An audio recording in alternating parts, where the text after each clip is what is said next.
Que a paz do Senhor inunde os nossos corações nesse dia de hoje e em todos os dias das nossas vidas. Mas hoje vamos ler um texto bastante conhecido que está lá no Evangelho de João, capítulo 3, do 1 ao 8, do versículo 1 ao versículo 8. Diz assim a palavra de Deus. Havia entre os fariseus um homem chamado Nicodemos, um dos principais dos judeus. Este, de noite, foi até Jesus e lhe disse: Rabi, sabemos que o Senhor é mestre, vindo da parte de Deus, porque ninguém pode fazer estes sinais que o Senhor faz se Deus não estiver com ele. Jesus respondeu: em verdade lhe digo que se alguém não nascer de novo, não pode ver o reino de Deus. Nicodemos perguntou: Como pode um homem nascer sendo velho? Será que pode voltar ao ventre materno e nascer uma segunda vez? Jesus respondeu: em verdade lhe digo que quem não nascer da água e do Espírito não pode entrar no reino de Deus. O que é nascido da carne é carne, e o que é nascido do Espírito é espírito. Não fique admirado por eu dizer: vocês precisam nascer de novo. O vento sopra onde quer. Você ouve o barulho que ele faz, mas não sabe de onde ele vem nem para onde vai. Assim é todo o que é nascido do Espírito. Nicodemos era um fariseu e membro do conselho judaico, chamado Sinédrio. Era um religioso de alta patente. E os fariseus foram os religiosos que mais perseguiram Jesus. Mas deixa eu dar assim, uma explicação, que hoje a gente usa fariseu num sentido diferente desse momento da história. Um fariseu era um homem muito estudioso da lei de Deus, da lei de Moisés. Por que lei de Moisés? Porque Deus mandou que Moisés escrevesse toda a lei. Não foi da cabeça de Moisés, foi da cabeça de Deus. Moisés é que escreveu. Então, os fariseus faziam parte de um grupo de elite da religião judaica, onde eles ficavam vendo quem estava seguindo a lei e quem não estava. Eles sabiam, eles conheciam profundamente a lei de Moisés. E aí, naquela época, segundo os historiadores, não está escrito isso na Bíblia, mas segundo os historiadores, apareceram muitos falsos messias. Todo o povo judeu esperava, aguardava o Messias, porque isso era uma promessa dada pelos profetas de Deus. E aí apareceram muitos. E aí os fariseus analisavam aquelas pessoas, analisavam os sinais e diziam: não, isso é falso, isso não é o Messias. E aí fizeram a mesma coisa com Jesus, só que Jesus fez sinais que estavam dentro dos padrões para ser o Messias. Jesus ressuscitou morto várias vezes, mas um deles, que foi Lázaro, depois de 4 dias morto. Jesus curou cego de nascença. Então, eram sinais que só o Messias conseguiria fazer, segundo eles, segundo o critério deles mesmos. Mas ainda assim, os fariseus daquela época foram os que perseguiram Jesus. Se aproximavam de Jesus só para ver se ele caía em alguma contradição. Faziam perguntas a ele não porque queriam saber sobre o conhecimento dele, mas porque queriam pegá-lo em algum erro, para o provar mesmo. Mas Nicodemos, que era um fariseu, abriu sua mente para reconhecer que Jesus era o Messias. Nicodemos quis ter um encontro pessoal com Jesus, mesmo sendo de noite, para não ser visto pelos outros, em secreto, para ninguém ver. Mas ainda assim, ele quis conhecer pessoalmente Jesus. Nicodemos foi procurar Jesus à noite com certeza para não ser visto pelos demais membros da sinagoga, mas ainda assim ele quis estar com Jesus. Nicodemos, de modo simbólico, representa uma pessoa que vive nas trevas desse mundo e encontra a luz. E a afirmação de Nicodemos indica isso. Ele disse: Rabi, sabemos que és mestre, porque ninguém faz os sinais que o Senhor faz se não vier da parte de Deus. Então, essa afirmação indica o conhecimento dele sobre o fato de Deus dar poder e revelação aos seus mensageiros, dando-lhes dons poderosos de realizar milagres, de realizar sinais e maravilhas, que foi o que Jesus fez durante o tempo dele aqui na Terra. Nicodemos parou para pensar. Ele viu os fatos e não as mentiras.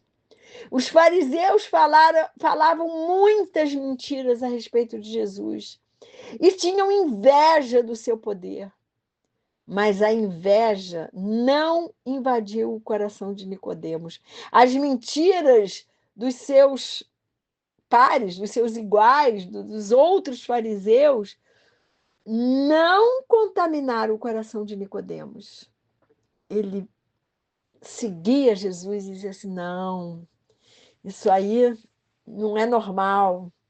Esse verdadeiramente é o Messias. Ele se dirigiu a Jesus, o chamando de Rabi, que quer dizer mestre, demonstrando respeito, mesmo sabendo que Jesus não tinha tido uma instrução rabínica formal.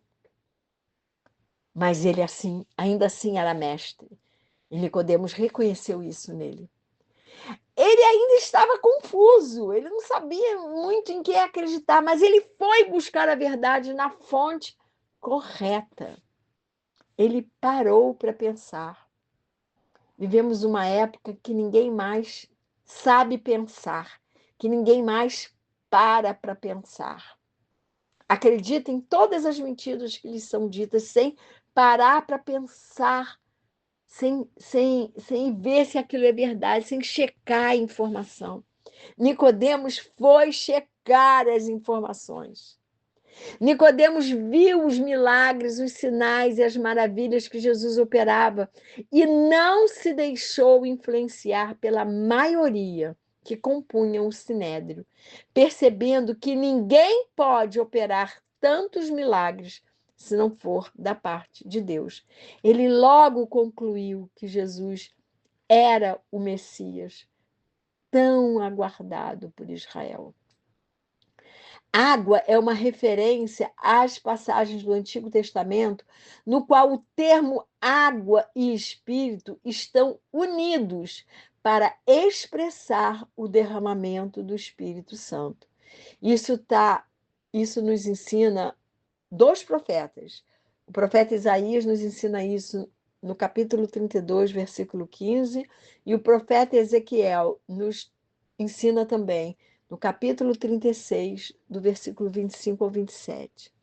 Mas água também se refere ao batismo de João, que significa a purificação dos pecados e está ligada à obra regeneradora do Espírito Santo.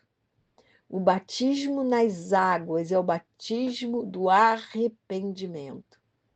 Quando Jesus foi crucificado, o soldado enfiou a lança na costela de Jesus e saiu água, simbolizando que a noiva de Cristo nasceu da água que se encontrava na costela de Jesus, assim como a mulher foi criada da costela do homem. É lindo esse simbolismo. Então, tem que nascer da água e do Espírito, porque é Ele, o Espírito Santo que convence o homem desse novo nascimento. Jesus, nessa declaração, está dizendo que Jesus nessa declaração está dizendo que sem a implantação da vida do Espírito não há salvação, porque é através da água e do Espírito que Deus promete transformar o coração do homem, o purificando.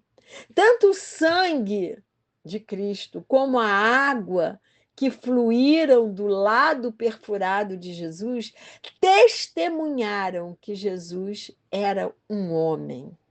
E a ação do Espírito Santo durante o seu ministério confirmava que Jesus era Deus encarnado, o Cristo, o Messias. Jesus era 100% homem e era 100% Deus.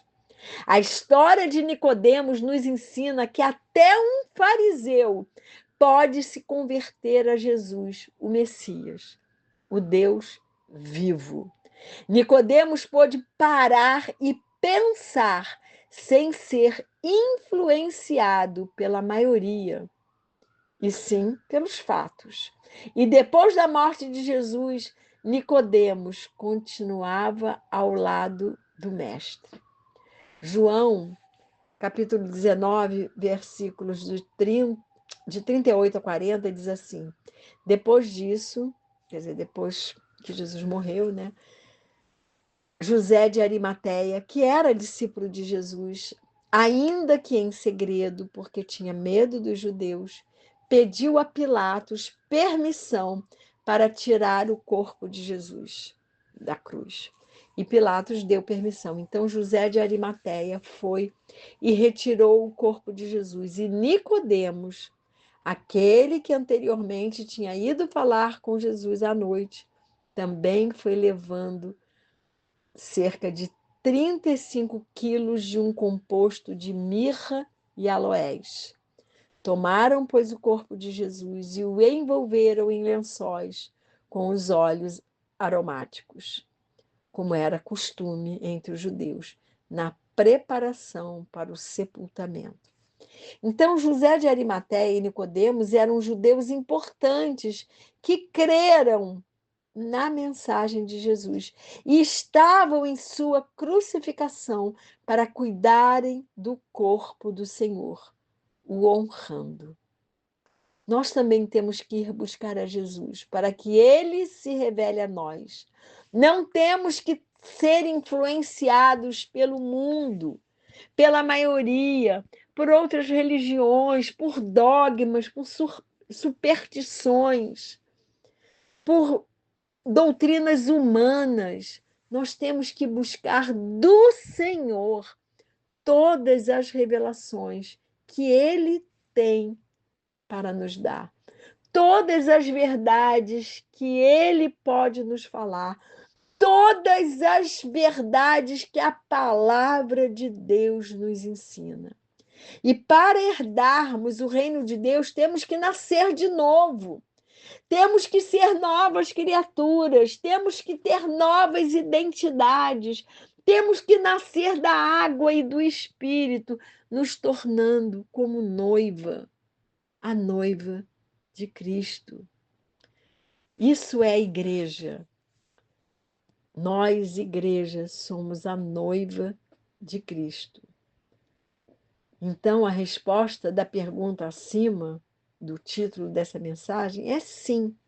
Até um fariseu pode se converter ao Senhor. Afinal, ele morreu sacrificialmente por toda a humanidade e ele quer se revelar a todos nós. E por que eu fiz essa pergunta? Por que a gente chama muitos de fariseu? Porque o fariseu passou a representar a hipocrisia. Porque os fariseus da época de Jesus eram hipócritas. Jesus falou que eles eram sepulcros caiados, todos bonitinhos por fora, mas podres por dentro. Que não buscavam a verdade, que não buscaram a revelação do próprio Jesus. Então, hoje também nós temos os hipócritas. que a gente chama de fariseu. Por isso, porque os fariseus da época de Jesus eram hipócritas. E é muito interessante, eu sempre tenho dito isso nas minhas mensagens, que Jesus se sentava com toda sorte de pecadores para os influenciar, para os trazer para o seu reino. Mas ele não se sentava com fariseu. Fariseu, ele dizia hipócritas, sepulcros caiados. Então, os fariseus de hoje também podem se converter a Jesus, se buscarem a verdade, se buscarem a Deus, se buscarem a revelação da palavra de Deus, se forem até Jesus pedindo, revela-se a mim. Aí os fariseus dessa época que nós vivemos também podem se converter à verdade, que é o próprio Jesus. A minha oração por mim e por você é que façamos como Nicodemos, indo buscar Jesus para que ele nos revele toda a verdade, para que a gente possa viver nesta verdade. Minha oração por mim e por você é que ao buscarmos a Jesus, deixemos de ser fariseus para nos tornar novas criaturas com uma nova identidade, com um coração novo e um coração purificado pelo Espírito Santo. Minha oração por mim e por você é que possamos nascer da água e do Espírito para podermos herdar o reino de Deus, vivendo com Jesus eternamente. E que o Senhor nos abençoe e nos guarde, que o Senhor faça resplandecer o seu rosto sobre nós, que o Senhor tenha misericórdia de nós, que sobre nós o Senhor levante o seu rosto e nos dê a paz.